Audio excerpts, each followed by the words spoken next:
The Book of Esther, Chapter 1. King Ahasuerus maketh a great feast. Queen Vashti, being sent for, refuseth to come, for which disobedience she is deposed. In the days of Ahasuerus, who reigned from India to Ethiopia over 127 provinces, when he sat on the throne of his kingdom, the city Susan was the capital of his kingdom. Now in the 3rd year of his reign he made a great feast for all the princes, and for his servants, for the most mighty of the Persians, and the nobles of the Medes, and the governors of the provinces in his sight, that he might show the riches of the glory of his kingdom, and the greatness and boasting of his power for a long time, to wit, for 180 days. And when the days of the feast were expired, he invited all the people that were found in Susan, from the greatest to the least, and commanded a feast to be made 7 days in the court of the garden and of the wood, which was planted by the care and the hand of the king. And there were hung up on every side sky-colored and green and violet hangings, fastened with cords of silk and of purple, which were put into rings of ivory, and were held up with marble pillars. The beds also were of gold and silver, placed in order upon a floor paved with porphyry and white marble, which was embellished with painting of wonderful variety. And they that were invited drank in golden cups, and the meats were brought in divers vessels one after another. Wine also in abundance, and of the best was presented, as was worthy of a king's magnificence. Neither was there any one to compel them to drink that were not willing, but as the king had appointed, who set over every table one of his nobles, that every man might take what he would. And Vashti, the queen, made a feast for the women in the palace, where King Ahasuerus was used to dwell. Now on the 7th day, when the king was merry, and after very much drinking was well warmed with wine, he commanded Mammon, and Bazatha, and Harbona, and Bagatha, and Abgatha, and Zethar, and Carcas, the 7 eunuchs that served in his presence, to bring in Queen Vashti before the king, with the crown set upon her head, to show her beauty to all the people and the princes, for she was exceedingly beautiful. But she refused, and would not come at the king's commandment, which she had signified to her by the eunuchs.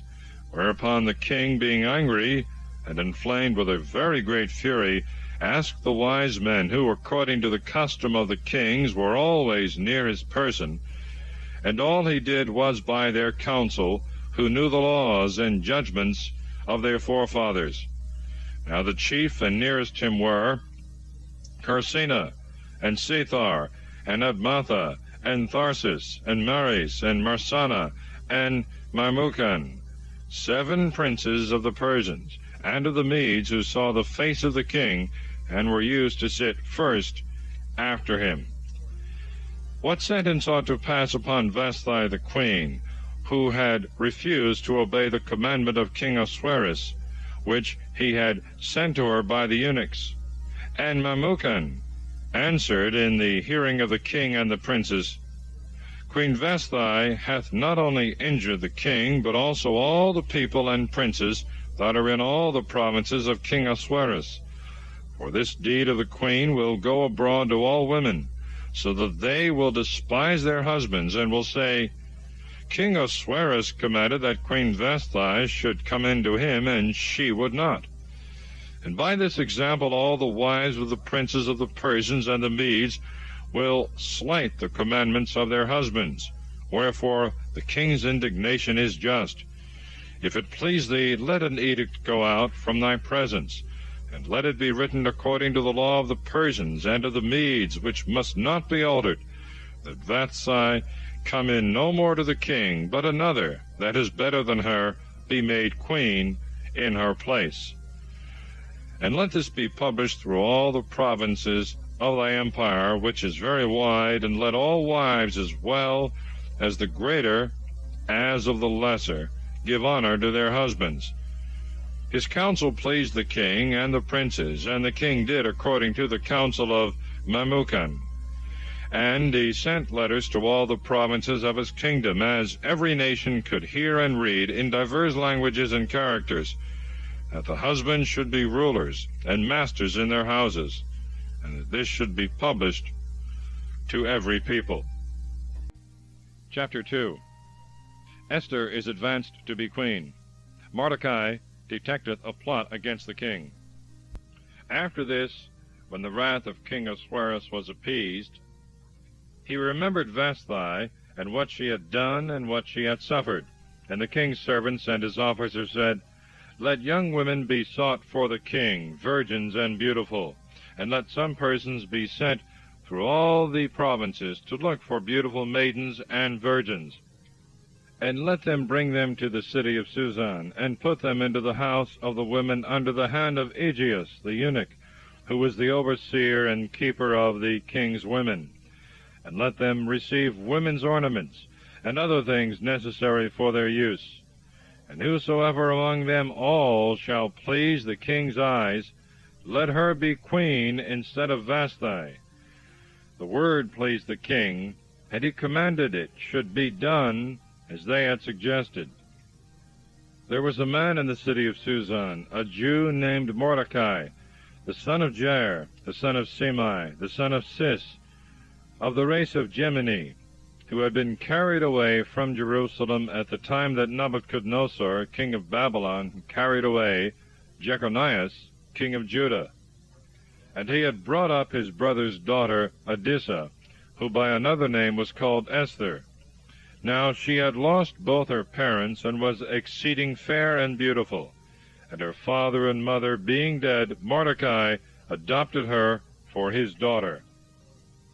And when the king's ordinance was noised abroad, and according to his commandment many beautiful virgins were brought to Susan, and were delivered to Aegeus the eunuch, Esther also among the rest of the maidens was delivered to him, to be kept in the number of the women. And she pleased him, and found favor in his sight. And he commanded the eunuch to hasten the women's ornaments, and to deliver to her her part, and 7 of the most beautiful maidens of the king's house, and to adorn and deck out both her and her waiting maids. And she would not tell him her people, nor her country, for Mordecai had charged her to say nothing at all of that. And he walked every day before the court of the house, in which the chosen virgins were kept, having a care for Esther's welfare, and desiring to know what would befall her. Now when every virgin's turn came to go into the king, after all had been done for setting them off to advantage, it was the 12th month, so that for 6 months they were anointed with oil of myrrh, and for other 6 months they used certain perfumes and sweet spices. And when they were going in to the king, whatsoever they asked to adorn themselves they received, and being decked out as it pleased them, they passed from the chamber of the women to the king's chamber. And she that went in at evening came out in the morning, and from thence she was conducted to the second house, that was under the hand of Susagas the eunuch, who had the charge over the king's concubines. Neither could she return any more to the king unless the king desired it, and had ordered her by name to come. And as the time came orderly about, the day was at hand when Esther, the daughter of Abihail, the brother of Mordecai, whom he had adopted for his daughter, was to go in to the king. But she sought not women's ornaments, but whatsoever Aegeus, the eunuch, the keeper of the virgins, had a mind, he gave her to adorn her. For she was exceeding fair, and her incredible beauty made her appear agreeable and amiable in the eyes of all. So she was brought to the chamber of King Ahasuerus the 10th month, which is called Tebeth, in the 7th year of his reign. And the king loved her more than all the women, and she had favor and kindness before him above all the women. And he set the royal crown on her head, and made her queen instead of Vasthi. And he commanded a magnificent feast to be prepared for all the princes and for his servants for the marriage and wedding of Esther. And he gave rest to all the provinces, and bestowed gifts according to princely magnificence. And when the virgins were sought the second time and gathered together, Mordecai stayed at the king's gate. Neither had Esther as yet declared her country and people according to his commandment. For whatsoever he commanded, Esther observed, and she did all things in the same manner as she was wont at that time, when he brought her up a little one. At that time, therefore, when Mordecai abode at the king's gate, Bagathan and Thares, two of the king's eunuchs, who were porters and presided in the first entry of the palace, were angry, and they designed to rise up against the king and to kill him. And Mordecai had notice of it, and immediately he told it to Queen Esther, and she to the king in Mordecai's name, who had reported the thing unto her. It was inquired into and found out, and they were both hanged on a gibbet, and it was put in the histories and recorded in the chronicles before the king. Chapter 3. Amon, advanced by the king, is offended at Mordecai, and therefore procureth the king's decree to destroy the whole nation of the Jews. After these things, King Ahasuerus advanced Amon, the son of Amadattai, who was of the race of Agag, and he set his throne above all the princes that were with him.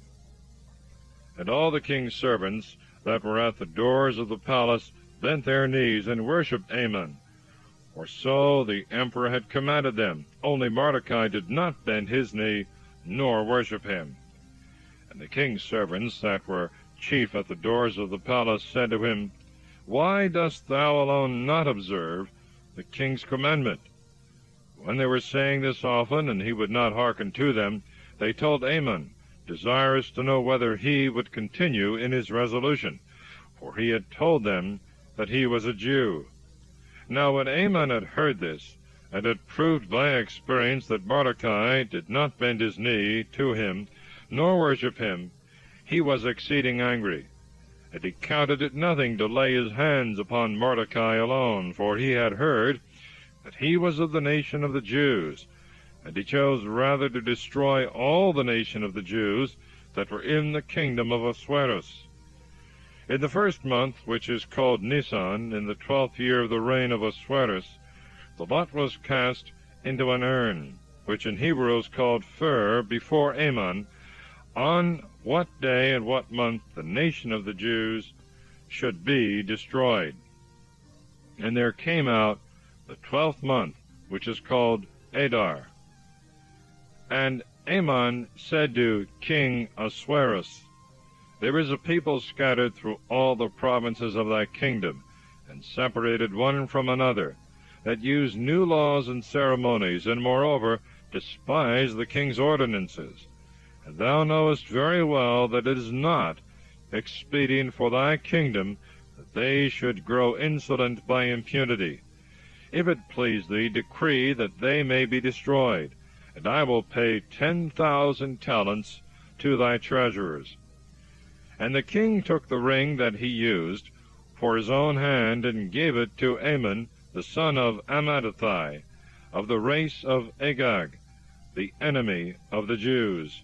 And he said to him, As to the money which thou promisest, keep it for thyself, and as to the people, do with them as seemest good to thee.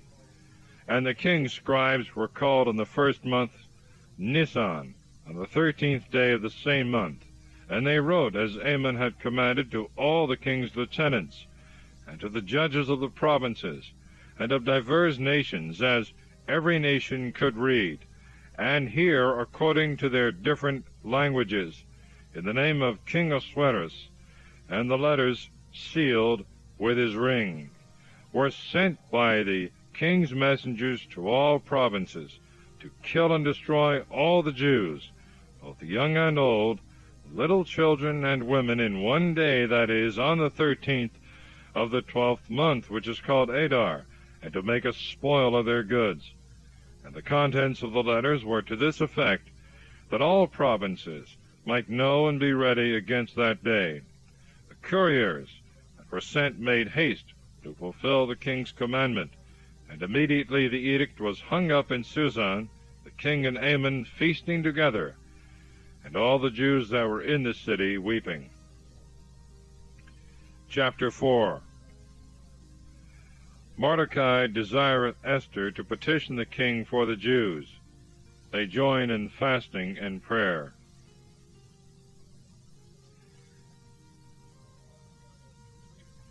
Now when Mordecai had heard these things, he rent his garments, and put on sackcloth, strewing ashes on his head.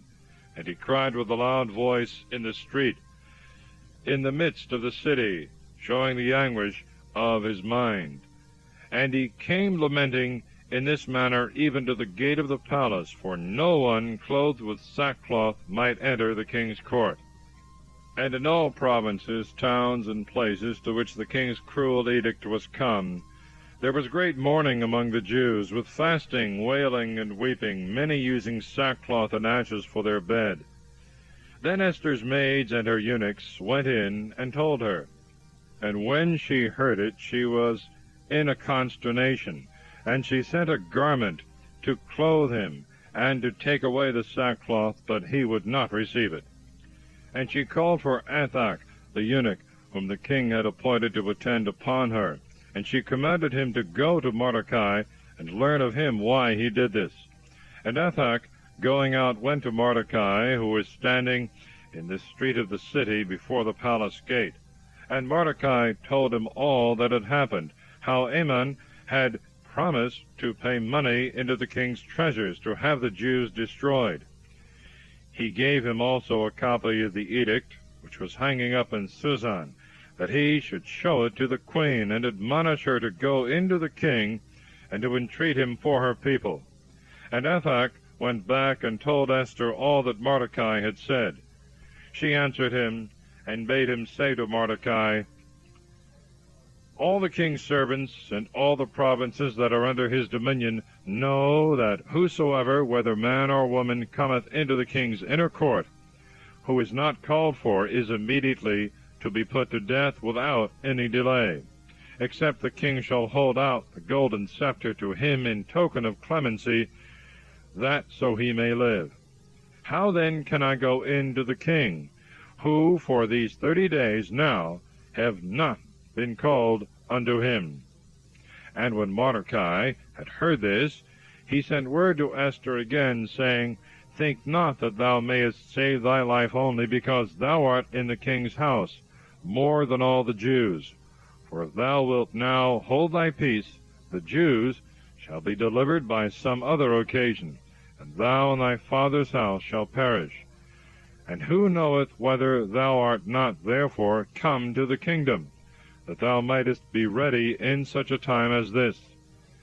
And again Esther sent to Mordecai in these words, Go and gather together all the Jews whom thou shalt find in Susan, and pray ye for me. Neither eat nor drink for 3 days and 3 nights, and I with my handmaids will fast in like manner. And then I will go into the king against the law, not being called, and expose myself to death and to danger. So Mordecai went and did all that Esther had commanded him. Chapter 5. Esther is graciously received. She inviteth the king and Aman to dinner. Aman prepareth a gibbet for Mordecai. And on the 3rd day Esther put on her royal apparel, and stood in the inner court of the king's house, over against the king's hall. Now he sat upon his throne in the hall of the palace, over against the door of the house. And when he saw Esther the queen standing, she pleased his eyes, and he held out toward her the golden scepter, which he held in his hand. And she drew near and kissed the top of his scepter. And the king said to her, What wilt thou, Queen Esther? What is thy request? If thou shouldst even ask 1/2 of the kingdom, it shall be given to thee. But she answered, If it please the king, I beseech thee to come to me this day, and Aman with thee, to the banquet which I have prepared. And the king said forthwith, Call ye Aman quickly, that he may obey Esther's will. So the king and Aman came to the banquet which the queen had prepared for them. And the king said to her, after he had drunk wine plentifully, What dost thou desire should be given thee? And for what thing askest thou? Although thou shouldst ask the half of my kingdom, thou shalt have it. And Esther answered, My petition and request is this. If I have found favor in the king's sight, and if it please the king to give me what I ask and to fulfill my petition, let the king and Aman come to the banquet which I have prepared them, and tomorrow I will open my mind to the king. So Aman went out that day joyful and merry. And when he saw Mordecai sitting before the gate of the palace, and that he not only did not rise up to honor him, but did not so much as move from the place where he sat, he was exceedingly angry.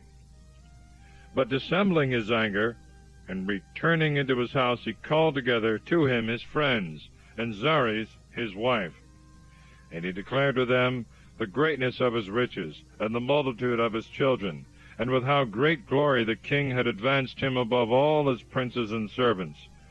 And after this he said, Queen Esther also hath invited no other to the banquet with the king but me, and with her I am also to dine tomorrow with the king. And whereas I have all these things, I think I have nothing, so long as I see Mordecai the Jew sitting before the king's gate. Then Zeresh his wife and the rest of his friends answered him, Order a great beam to be prepared, 50 cubits high, and in the morning speak to the king that Mordecai may be hanged upon it, and so thou shalt go full of joy with the king to the banquet. The counsel pleased him, and he commanded a high gibbet to be prepared. Chapter 6. The king, hearing of the good service done him by Mordecai, commandeth Aman to honor him next to the king, which he performeth. That night the king passed without sleep, and he commanded the histories and chronicles of former times to be brought him. And when they were reading them before him, they came to that place where it was written how Mordecai had discovered the treason of Bagathan and Thares the eunuchs, who sought to kill King Ahasuerus. And when the king heard this, he said, What honor and reward hath Mordecai received for this fidelity? His servants and ministers said to him, He hath received no reward at all. And the king said immediately, Who is in the court? For Aman was coming into the inner court of the king's house to speak to the king, that he might order Mordecai to be hanged upon the gibbet which was prepared for him. The servants answered, Aman standeth in the court. And the king said, Let him come in. And when he was come in, he said to him, What ought to be done to the man whom the king is desirous to honor? But Aman, thinking in his heart, and supposing that the king would honor no other but himself, answered, The man whom the king desireth to honor ought to be clothed with the king's apparel, and to be set upon the horse that the king rideth upon, and to have the royal crown upon his head. And let the first of the king's princes and nobles hold his horse, and going through the street of the city proclaim before him, and say, Thus shall he be honored, whom the king hath a mind to honor.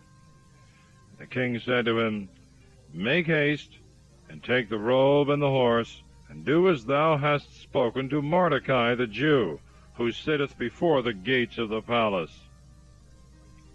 Beware thou pass over any of those things which thou hast spoken. So Aman took the robe and the horse, and arraying Mordecai in the street of the city, and setting him on the horse, went before him, and proclaimed, This honor is he worthy of whom the king hath a mind to honor. But Mordecai returned to the palace gate, and Aman made haste to go to his house, mourning and having his head covered.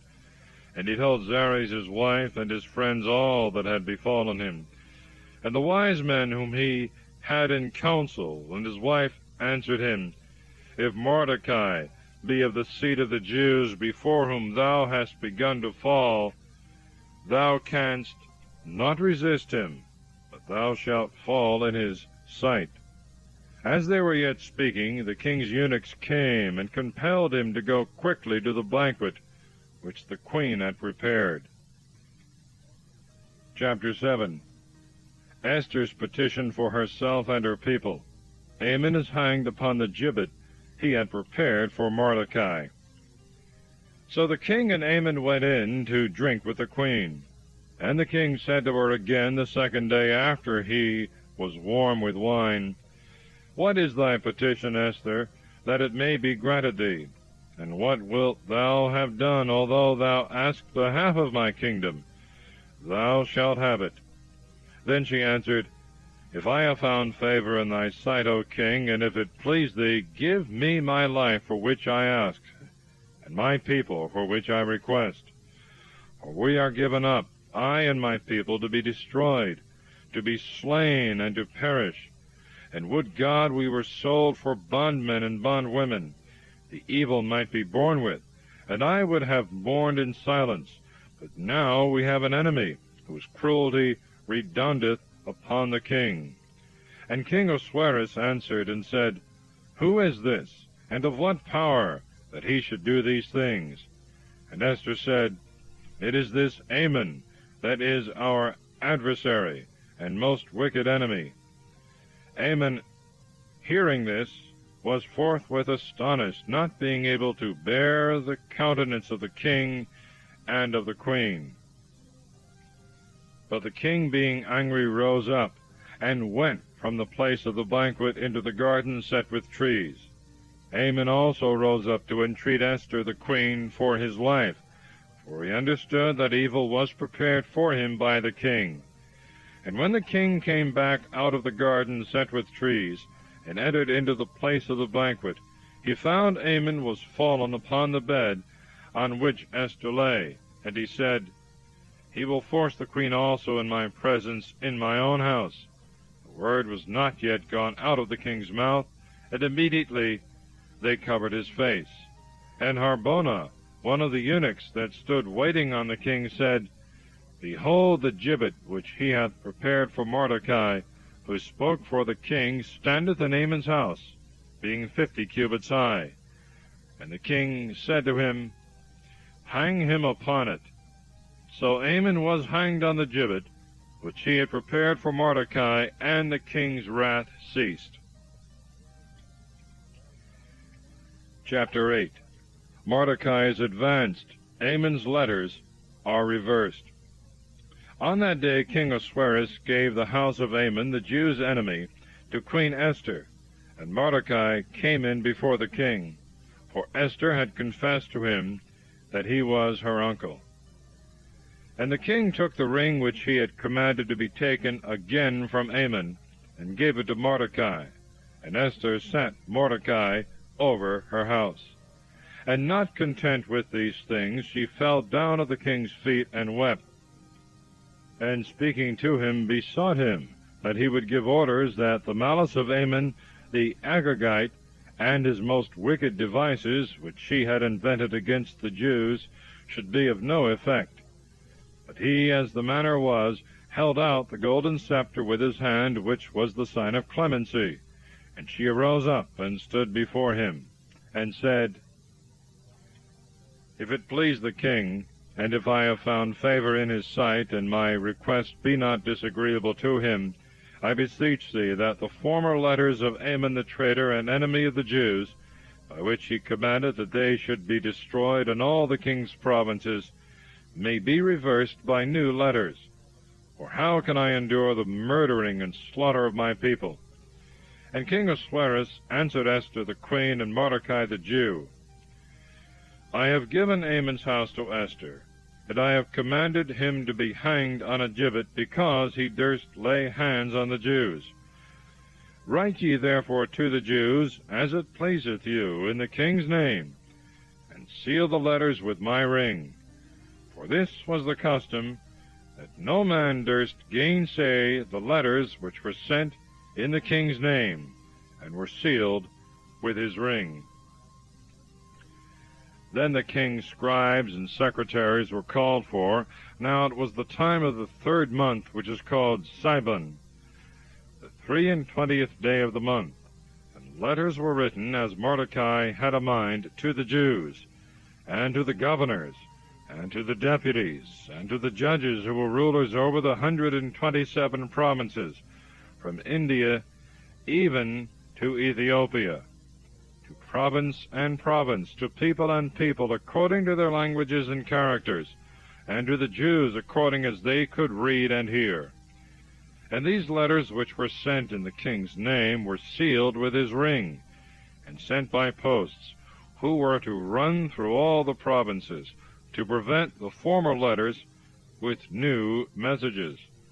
And the king gave orders to them to speak to the Jews in every city, and to command them to gather themselves together, and to stand for their lives, and to kill and destroy all their enemies, with their wives and children and all their houses, and to take their spoil.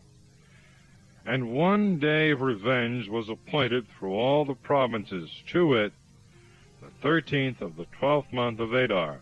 And this was the content of the letter, that it should be notified in all lands and peoples that were subject to the empire of King Ahasuerus, that the Jews were ready to be revenged of their enemies. So the swift posts went out carrying the messages, and the king's edict was hung up in Susan.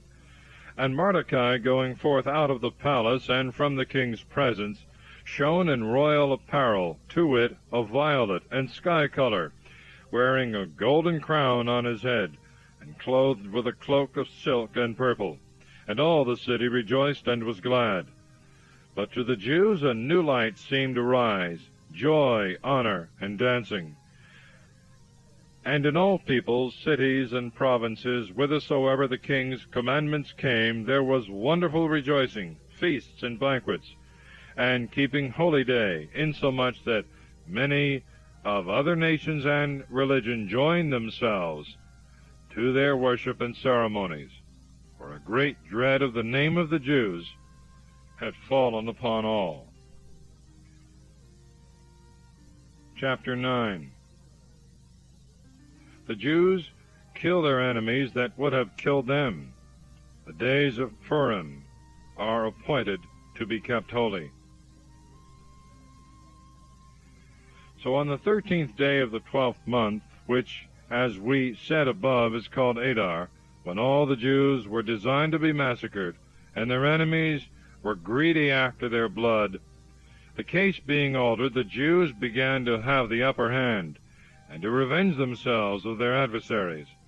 And they gathered themselves together in every city and town and place, to lay their hands on their enemies and their persecutors, and no one durst withstand them, for the fear of their power had gone through every people. And the judges of the provinces, and the governors and lieutenants, and every one in dignity that presided over every place and work, extolled the Jews for fear of Mordecai, for they knew him to be prince of the palace, and to have great power. And the fame of his name increased daily, and was spread abroad through all men's mouths. So the Jews made a great slaughter of their enemies, and killed them, repaying according to what they had prepared to do to them, insomuch that even in Susan they killed 500 men, besides the 10 sons of Ammon the Agagite, the enemy of the Jews, whose names are these: Pharsandatha, and Delphon, and Esphatha, and Pharatha, and Adelia, and Aridatha, and Fermesta, and Arasai, and Aradai, and Jezatha. And when they had slain them, they would not touch the spoils of their goods. And presently the number of them that were killed in Susan was brought to the king. And he said to the queen, The Jews have killed 500 men in the city of Susan, besides the 10 sons of Ammon. How many dost thou think they have slain in all the provinces? What askest thou more, and what wilt thou have me to command to be done? And she answered, If it please the king, let it be granted to the Jews to do tomorrow in Susan as they have done today, and that the 10 sons of Ammon may be hanged upon gibbets. And the king commanded that it should be so done. And forthwith the edict was hung up in Susan, and the 10 sons of Ammon were hanged. And on the 14th day of the month Adar, the Jews gathered themselves together, and they killed in Susan 300 men, but they took not their substance.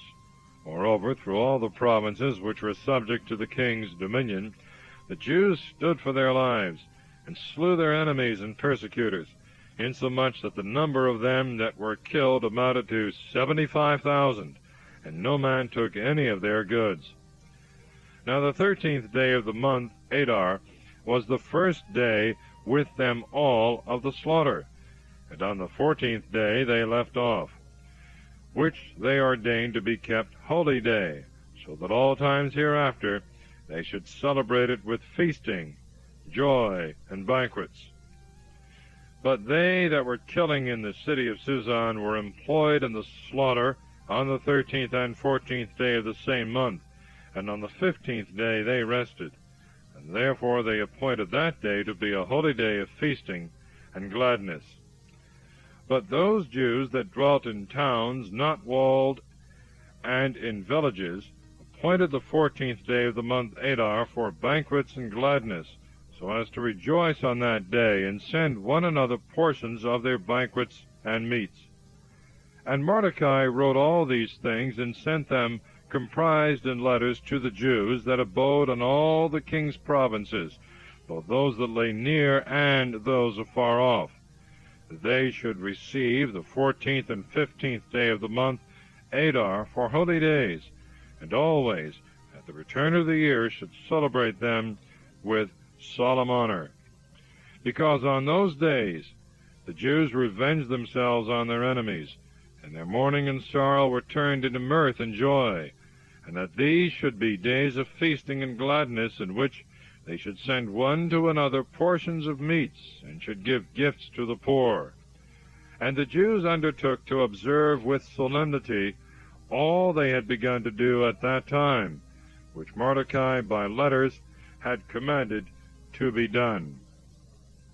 For Ammon, the son of Amadattai, of the race of Agag, the enemy and adversary of the Jews, had devised evil against them, to kill them and destroy them, and had cast fur, that is, the lot. And afterwards Esther went in to the king, beseeching him that his endeavors might be made void by the king's letters, and the evil that he had intended against the Jews might return upon his own head. And so both he and his sons were hanged upon gibbets. And since that time these days are called Furim, that is, of lots, because fur, that is, the lot, was cast into the urn. And all things that were done are contained in the volume of this epistle, that is, of this book.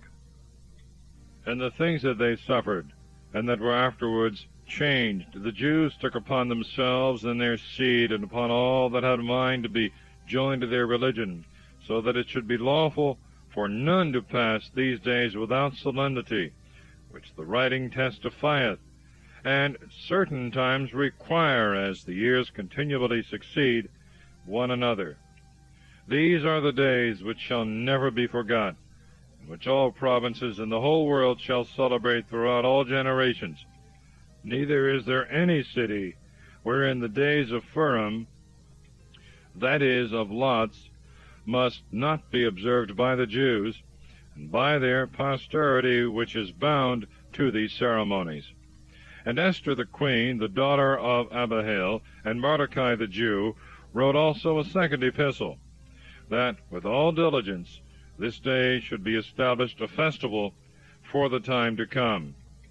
And they sent to all the Jews that were in the 127 provinces of King Ahasuerus, that they should have peace and receive truth, and observe the days of lots, and celebrate them with joy in their proper time, as Mordecai and Esther had appointed And they undertook them to be observed by themselves and by their seed, fasts and cries, and the days of lots, and all things which are contained in the history of this book, which is called Esther. Chapter 10. Ahasuerus' greatness, Mordecai's dignity.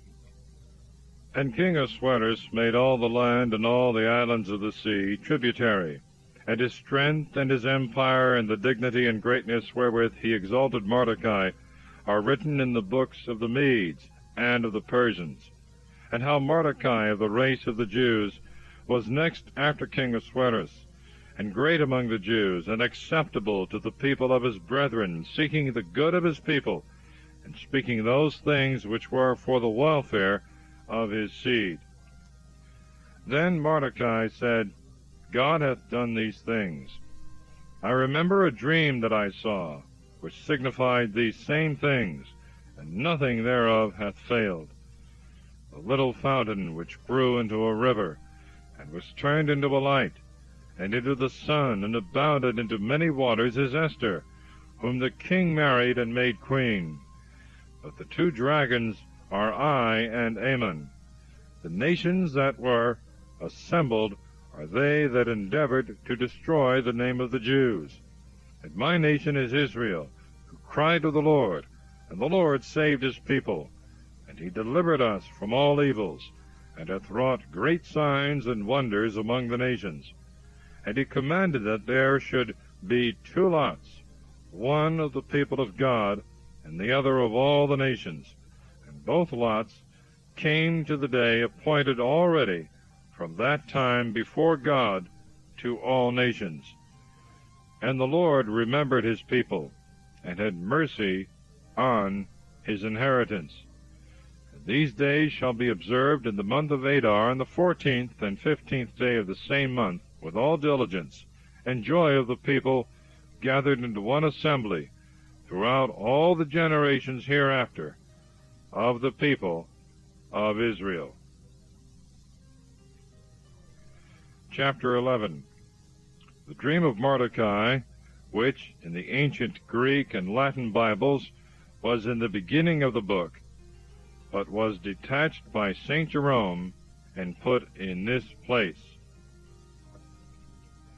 In the 4th year of the reign of Ptolemy and Cleopatra, Dositheus, who said he was a priest, and of the Levitical race, and Ptolemy his son, brought this epistle of Purim, which they said Lysimachus, the son of Ptolemy, had interpreted in Jerusalem. In the 2nd year of the reign of Artaxerxes the Great, and the 1st day of the month Nisan, Mordecai, the son of Jair, the son of Semai, the son of Cis, of the tribe of Benjamin, a Jew who dwelt in the city of Susan, a great man, and among the first of the king's court, had a dream. Now he was of the number of the captives whom Nebuchadnezzar, king of Babylon, had carried away from Jerusalem with Jeconias, king of Judah. And this was his dream. Behold, there were voices and tumults, and thunders, and earthquakes, and a disturbance upon the earth. And behold, two great dragons came forth ready to fight one against another. And at their cry all nations were stirred up to fight against the nation of the just. That was a day of darkness and danger, of tribulation and distress, and great fear upon the earth. And the nation of the just was troubled, fearing their own evils, and was prepared for death. And they cried to God, and as they were crying, a little fountain grew into a very great river, and abounded into many waters.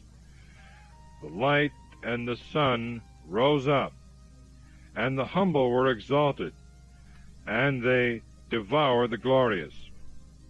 And when Mordecai had seen this, and arose out of his bed, he was thinking what God would do, and he kept it fixed in his mind, desirous to know what the dream should signify.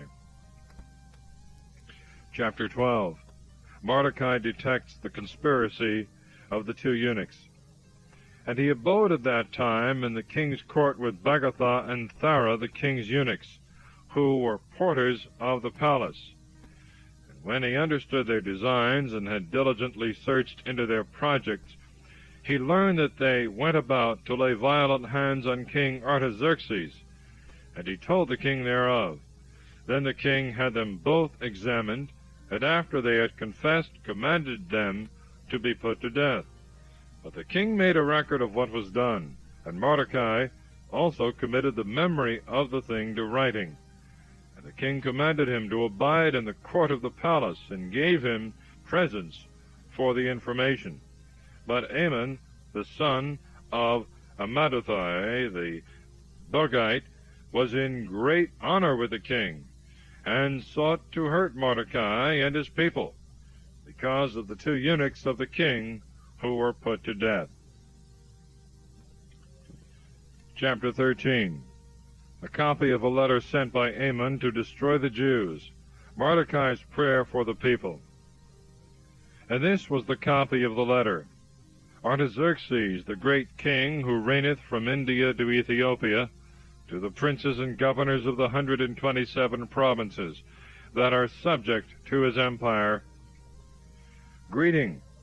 Whereas I reigned over many nations, and had brought all the world under my dominion, I was not willing to abuse the greatness of my power, but to govern my subjects with clemency and lenity, that they might live quietly without any terror, and might enjoy peace, which is desired by all men.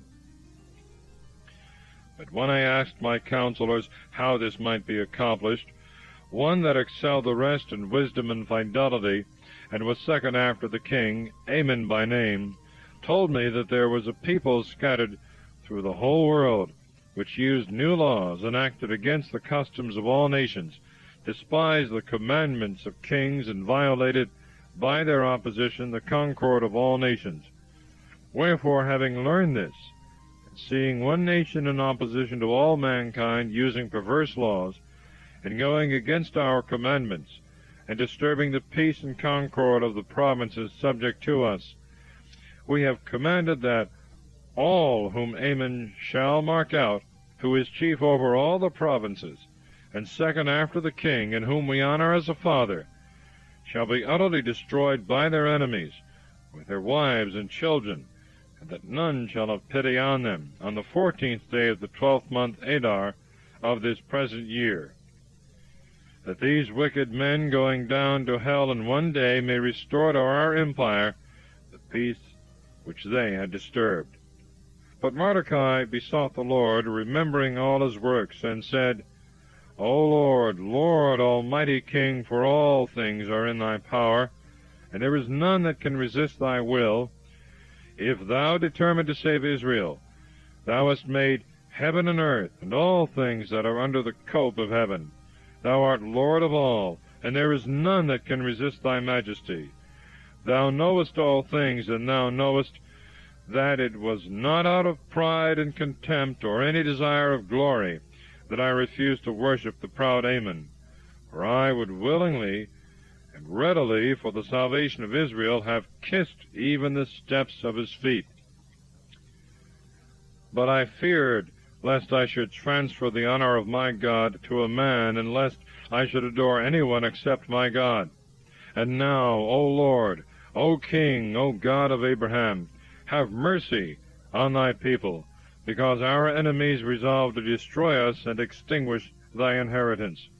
Despise not thy portion, which thou hast redeemed for thyself out of Egypt. Hear my supplication, and be merciful to thy lot and inheritance, and turn our mourning into joy, that we may live and praise thy name, O Lord, and shut not the mouths of them that sing to thee. And all Israel, with like mind and supplication, cried to the Lord, because they saw certain death hanging over their heads. Chapter 14. The prayer of Esther for herself and her people. Queen Esther also, fearing the danger that was at hand, had recourse to the Lord. And when she had laid away her royal apparel, she put on garments suitable for weeping and mourning.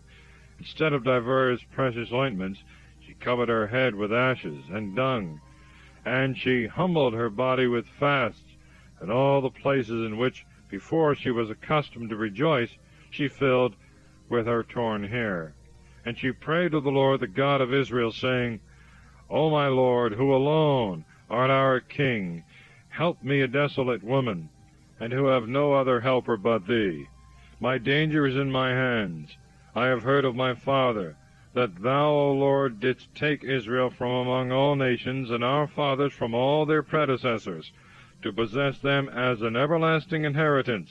Thou hast done to them as thou hast promised. We have sinned in thy sight, and therefore thou hast delivered us into the hands of our enemies, for we have worshipped their gods. Thou art just, O Lord.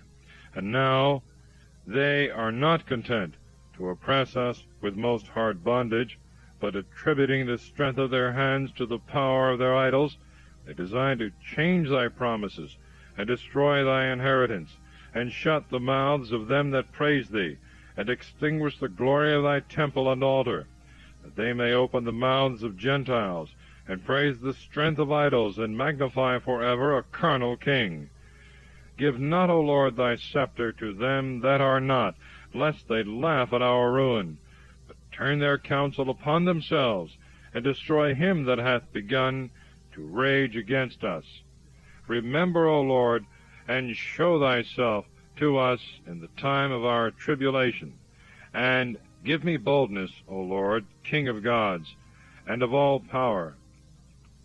Give me a well-ordered speech in my mouth in the presence of the lion, and turn his heart to the hatred of our enemy, that both he himself may perish, and the rest that consent to him. But deliver us by thy hand, and help me, who have no other helper but thee, O Lord, who has the knowledge of all things. And thou knowest that I hate the glory of the wicked, and abhor the bed of the uncircumcised, and of every stranger.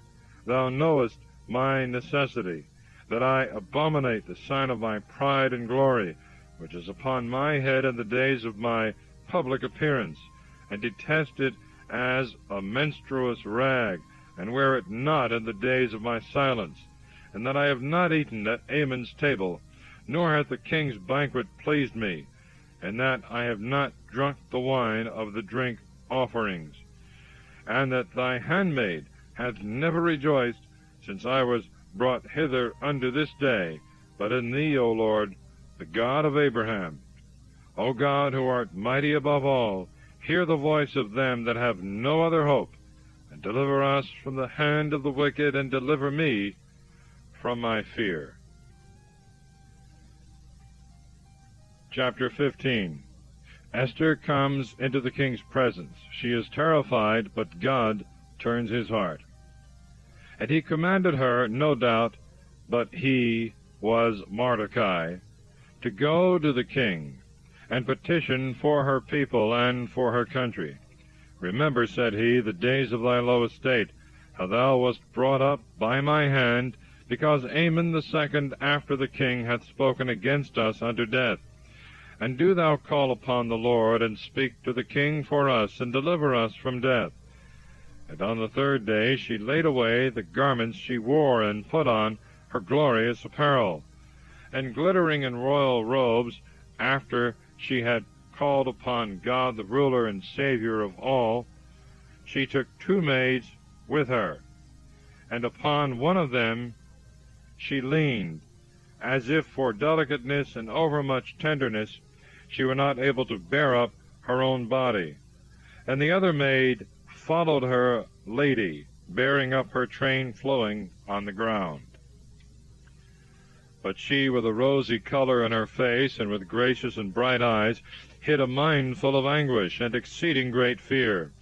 So going in, she passed through all the doors in order, and stood before the king, where he sat upon his royal throne, clothed with his royal robes, and glittering with gold and precious stones. And he was terrible to behold.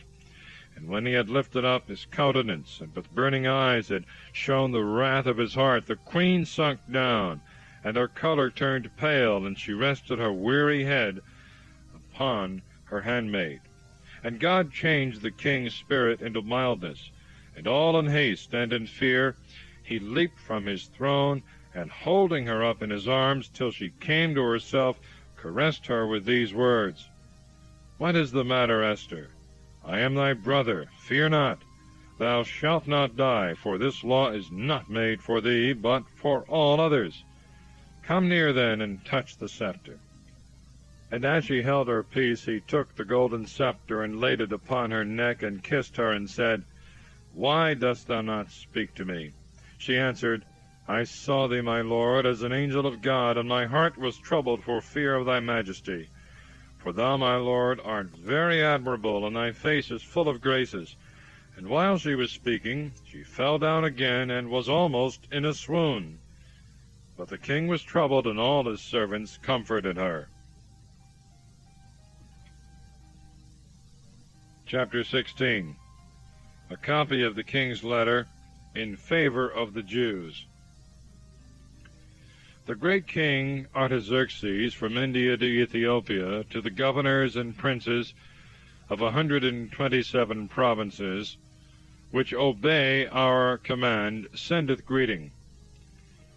Many have abused unto pride the goodness of princes, and the honor that hath been bestowed upon them, and not only endeavor to oppress the king's subjects, but, not bearing the glory that is given them, take in hand to practice also against them that gave it. Neither are they content not to return thanks for benefits received, and to violate in themselves the laws of humanity, but they think they can also escape the justice of God, who seeth all things. And they break out into so great madness as to endeavor to undermine by lies such as observe diligently the offices committed to them, and do all things in such manner as to be worthy of all men's praise, while with crafty fraud they deceive the ears of princes that are well-meaning, and judge of others by their own nature. Now this is proved both from ancient histories and by the things which are done daily, how the good designs of kings are depraved by the evil suggestions of certain men. Wherefore we must provide for the peace of all provinces. Neither must you think, if we command different things, that it cometh of the levity of our mind, but that we give sentence according to the quality and necessity of times, as the profit of the commonwealth requireth. Now that you may more plainly understand what we say, Ammon the son of Amadathai, a Macedonian both in mind and country, and having nothing of the Persian blood, but with his cruelty staining our goodness, was received being a stranger by us, and found our humanity so great towards him, that he was called our father, and was worshipped by all as the next man after the king. But he was so far puffed up with arrogancy as to go about to deprive us of our kingdom and life. For with certain new and unheard of devices he hath sought the destruction of Mordecai, by whose fidelity and good services our life was saved, and of Esther, the partner of our kingdom with all their nation, thinking that after they were slain he might work treason against us, left alone without friends, and might transfer the kingdom of the Persians to the Macedonians. But we have found that the Jews, who were by that most wicked man appointed to be slain, are in no fault at all, but contrariwise use just laws, and are the children of the highest and the greatest, and the ever-living God, by whose benefit the kingdom was given both to our fathers and to us, and is kept unto this day. Wherefore know ye that those letters which he sent in our name are void and of no effect, for which crime both he himself that devised it and all his kindred hang on gibbets before the gates of this city Susan, not we but God repaying him as he deserved. But this edict which we now send shall be published in all cities, that the Jews may freely follow their own laws, and you shall aid them that they may kill those who had prepared themselves to kill them, on the 13th day of the 12th month, which is called Adar. For For the Almighty God hath turned this day of sadness and mourning into joy to them. Wherefore you shall also count this day among other festival days, and celebrate it with all joy, that it may be known also in times to come, that all they who faithfully obey the Persians receive a worthy reward for their fidelity, but they that are traitors to their kingdom are destroyed for their wickedness. And let every province and city that will not be partaker of this solemnity perish by the sword and by fire, and be destroyed in such manner as to be made unpassable, both to men and beasts, for an example of contempt and disobedience. Thus concludes the book of Esther.